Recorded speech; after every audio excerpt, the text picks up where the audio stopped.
Assalamualaikum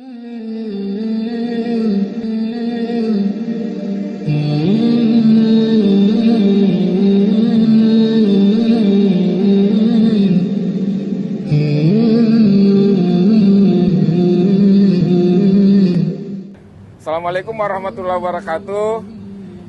Pada sore hari ini kami dari Polres Goa melaksanakan kegiatan bakti religi, yaitu membersihkan masjid di salah satu tempat di Pasar Induk Minahasa-Maupa.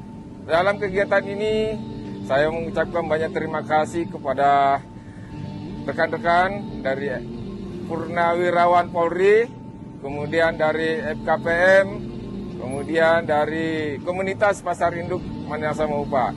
Saya juga mengucapkan banyak terima kasih kepada Lurah Tompo Balang, Kecamatan Sembopu, yang telah bersinergitas dengan kami dalam kegiatan ini.